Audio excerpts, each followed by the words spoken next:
намоиши театри лухтак аҳамияти тарбиявӣ дошта барои баланд бардоштани сатҳи донишу ҷаҳонбинӣ ва ахлоқии насли наврас аҳамияти муҳим дорад.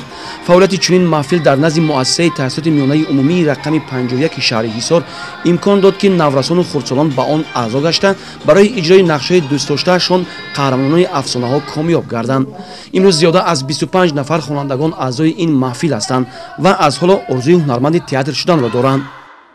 якум бор вақте ки ман дар театри лухтак дар омадам, дар нақши модар, боз нақши деҳқон, боз гунҷишкак, зоғ, ҳамин нақшҳоро ман иҷро кардам. Сарвар Каримов аъзои маҳфили театри лухтак ва хонандаи синфи 6 аст. ӯ нақши гунҷишкаки залинро хеле хуб иҷро мекунад.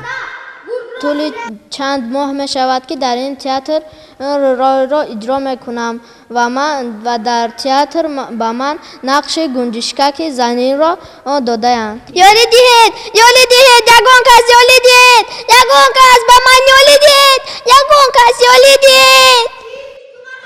падару модарон ва омӯзгорони мактаб иқдоми роҳбари маҳфили театри лухтак Саодат Файзуллоеваро дастгирӣ менамоянд ва иброз медонанд, ки саҳнаҳои театрро хонандагони мактаб бесаброна интизорӣ мекашанд. мазмуни саҳнаҳо ба тарбияи ахлоқии хурдсолон таъсирбахш аст ва инро баъди тамошои ҳар саҳна омӯзгорон ва волидайни хонандагон эҳсос менамоянд. ман тӯли чанд моҳ аст ки дар ин театри лухтак роли нахудакро иҷро мекунам. боре муаллима маро дар кӯча дид. ӯ гуфт ба ҳамин театри лухтак ту аъзо шудаӣ, ба мактаб биё. ман рӯзе омадам, муаллима моро хеле хуб ёд дод. ташкилкунандагони маҳфил баронанд, ки сафи иштирокчиён ва хоҳишмандон дар омӯхтани ин ҳунар сол то сол зиёд мегардад ва ташкили ин маҳфил дар маркази шаҳри Ҳисор низ ба роҳ монда шудааст.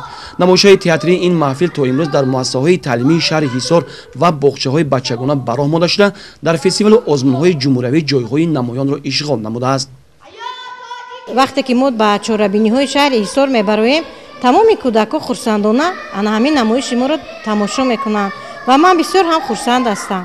падару модарон розиянд, аз мо хурсанд ҳастанд. бисёр хонандагон ба ҳамин ҷалб шудаанд. онҳо аллакай муассиса мактабро дӯст медоранд, нақшҳои худро дӯст медоранд ва дар оянда мехоҳем ки боз афсонаҳои нав. бачаҳо ба китобхонаи шаҳри Ҳисор рафта аз он ҷо китобҳои нав, китобчаҳои навро мегиранду афсонаҳоро ёфта омада, муаллима ҷон, мана ин афсонаро ёфтем, мо хондем гуфта мо тайёрӣ мебинем. таъсиси маҳфилҳои фарҳангиву ҳунаромӯзӣ дар назди муассисаҳои таҳсилоти умумӣ имкон медиҳад, ки аз миёни насли наврас истеъдодҳои нав пайдо гардад. дар маҳфили театри лухтак низ истеъдодҳое дарёфт гардиданд, ки оянда метавонанд дар ин роҳ рушду камол ёфта ҳамчун ҳунарманд дар саҳнаҳои калони театри тоҷик нақш офаранд.